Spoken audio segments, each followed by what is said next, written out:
दोस्तों, इस वीडियो में पंडित श्री प्रदीप मिश्रा जी के श्रीमुख से जानेंगे इस प्रभावशाली उपाय के बारे में। उससे पहले आप सभी श्रद्धालुओं से विनम्र निवेदन है कि इसी तरह के प्रभावशाली उपाय के लिए हमारे चैनल को सब्सक्राइब करें और लाइक करें और अपनों के साथ शेयर करें।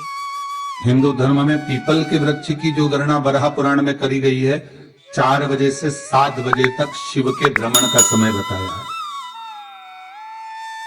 शाम को। तो 7 बजे से लेकर फिर रात्रि 9 बजे तक लक्ष्मी और दरिद्रता फिर भ्रमण पर जाती है। इनका एक समय निश्चित है महाराज, भ्रमण कर कर आ जाना। अब इस बीच में जब लक्ष्मी और दरिद्रता दोनों निकल कर जा रही हैं, तो दोनों एक भाव रख कर जाती हैं कि आज हमको कहां प्रवेश करना।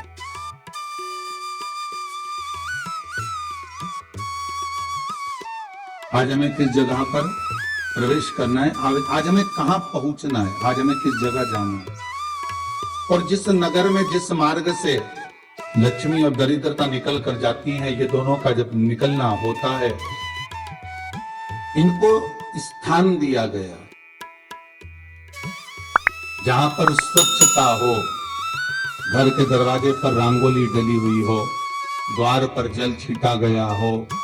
महाराज, उस द्वार पर लक्ष्मी प्रवेश करती है तो दरिद्रता भी जाने लगती है अंदर।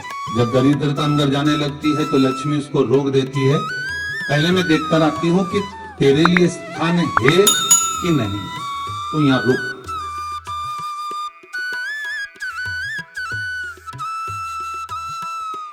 कुछ देर तक दरिद्रता बाहर खड़ी रहती है और लक्ष्मी जी की बड़ी बहन जब दरिद्रता बार बार अंदर जाने का प्रयास करती है तो लक्ष्मी जी कहती है, जी तो इतनी बड़ी होकर तुझे मालूम है तो तेरा सम्मान होना चाहिए, आदर होना चाहिए, और तू अंदर चली जाए और कोई तेरा सम्मान ना करे तो कितना बुरा लगेगा, इसलिए तू बाहर खड़ी हो। मैं अभी आई, अंदर जाती हूँ। और जब लक्ष्मी जी भ्रमण कर लेती हैं, अंदर प्रवेश कर कर आती हैं, और प्रवेश कर कर आती हैं तो दरिद्रता पूछती है चले अंदर। तो लक्ष्मी जी कहती है, तुझे मालूम नहीं है क्या जी कि जिस घर में मैं प्रवेश कर जाती हूं उस घर में फिर दरिद्रता नहीं जा सकती, क्योंकि ये तेरा वचन था, ये तेरा वचन था। अपन दोनों का जब मंगल विवाह हुआ था, मेरा विवाह जब नारायण के साथ में हुआ और तुम्हारा विवाह जब दुसाह मुनि के साथ हुआ, दरिद्रता का विवाह दुसाह मुनि के साथ हुआ। जब अपना दोनों का विवाह हुआ था तो अपन दोनों ने एक वादा करा था कि जिस घर में लक्ष्मी प्रवेश कर जाएगी उस दिन फिर दरिद्रता नहीं जाएगी, और जिस घर में दरिद्रता प्रवेश कर जाएगी उस घर में फिर लक्ष्मी नहीं जाएगी। अब जब मैं अंदर देख कर आ गई हूं तो तू अंदर नहीं जा सकती, अर्थात लक्ष्मी के चरण जिस घर में पड़ गए उस घर में फिर दरिद्रता प्रवेश नहीं कर रही। चलते चलते फिर दरिद्रता ने देखा और लक्ष्मी जी इसको लेकर गई, और लक्ष्मी जी ने देखा कि इसके दरवाजे पर जल नहीं छीटा गया, इसके दरवाजे पर ना रंगोली डली है, इसका द्वार साफ नहीं हुआ है, इसके द्वार पर दीप नहीं है, इसके द्वार पर कलश नहीं है, इसके दरवाजे पर ढेर सारा कचरा पड़ा हुआ है, कोई श्वान कोई कुत्ता गंदगी भी कर कर चला गया है, कहीं बिल्ली ने गंदगी कर रखी है, कहीं जीवों ने कुछ गंदा गिरा रखा है। तो फिर लक्ष्मी जी कहती है, जी अब मैं होकर आ गई थी ना, अब तू जा, तू होकर आ। और दरिद्रता प्रवेश करती है तो अंदर जाकर क्या देखती है दरिद्रता कि इतनी सवेरे से मैं घूमने इनके दरवाजे पर आई और ये तो सब चादर तान के चकाचक गुर्राटा भर भर कर सो रहे हैं। तो दरिद्रता कह देती है, तुम्हारा भाग्य ही बेकार है, तो मैं क्या करूं, तुम ऐसे ही सोते रहो। और दरिद्रता गुस्से में बाहर निकल कर आती है, लक्ष्मी से कहती है, लक्ष्मी तू इसके घर में जाना ही मत। तो दरिद्रता को कहती है, जी तेरी बात नहीं मानूंगी क्या मैं। लक्ष्मी जी बोली, मैं तेरी बात नहीं मानूंगी, बिल्कुल नहीं जाऊंगी इसके घर में, तो चिंता मत कर, चल आगे चल। फिर आगे ये लक्ष्मी और दरिद्रता का प्रवेश। आपके घर का द्वार आपके घर का दरवाजा। फिर निवेदन करूंगा एक बहुत सुंदर बात, हमें महाराष्ट्र से सीखना चाहिए, हमें साउथ से सीखना चाहिए, दक्षिण से।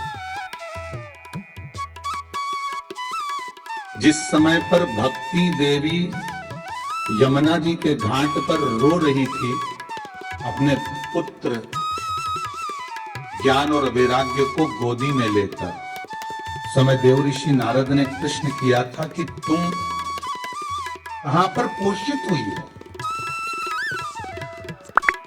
तुम्हें ऊर्जा कहां से प्राप्त हुई? तो कहा मैं गुजरात से तो चली हूं। और वहां से चलती चलती भक्ति देवी कहती है मैं बहुत दुखी होकर, बूढ़ी होकर, द्रवित होकर, बड़ी दुख में वहां से चलते चलते जब मैं महाराष्ट्र में पहुंची तो मैंने वहां जाकर देखा कि वहां पर लोग हर पल हर घड़ी ब्रह्म मुहूर्त में उठकर स्मरण करते हैं, नाम जाप करते हैं और दरवाजे पर जल छीट कर रंगोली डालते हैं। तो कह रही है कि वहां पर मैं थोड़ी अवस्थावान होने लगी, वहां मुझे अच्छा लगने लगा। फिर जब मैं और आगे पड़ी, दक्षिण में जब पहुंची, वहां पर जाकर मैंने देखा कि सुबह से उठकर मंगलाचरण, मंगला स्तोत्र और वेदों की ध्वनि होने लगी। वहां पर मैं और आनंदित हो गई।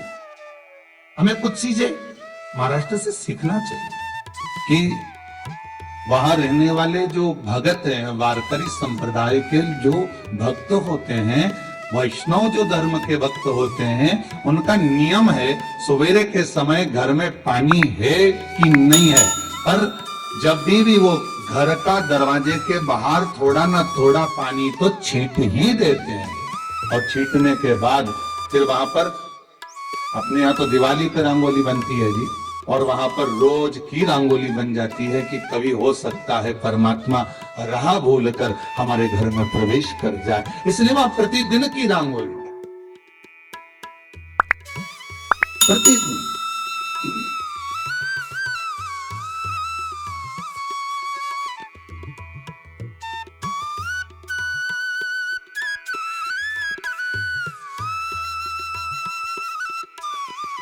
हमें सीखना चाहिए थोड़ा सा। आज के जमाने में तो बहू अपने कमरे की झाड़ू लगा ले, वो भी बहुत बड़ी बात है। खड़ी खड़ी बहू ये देखती रहेगी कि नौकरानी सही से झाड़ू लगा रही, वहां से लगा के लाओ, इधर से हट के ले जाओ, वहां से कचरा सोरो, वहां से पोछा लगाओ।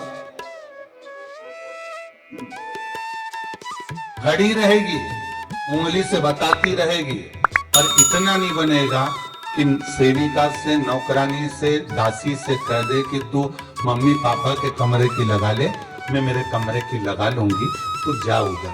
थोड़ा दया का भाव अगर होता तो उसके मन में भी आता कि मेरी बड़ी सेठानी तो अपनी जगह पर है, पर छोटी तो सेठानी की भी बड़ी सेठानी है जो मुझ पर करुणा करती रहती है। पर बड़ी तो कहे कि बेटा रहने दे, तू उधर ले जा, भाभी के कमरे में देख ले जा, उसके बच्चों का बड़ा खिलारा रहता ना, तू उधर देख ले जा, तो जरा उधर माँ उधर भेज रही है।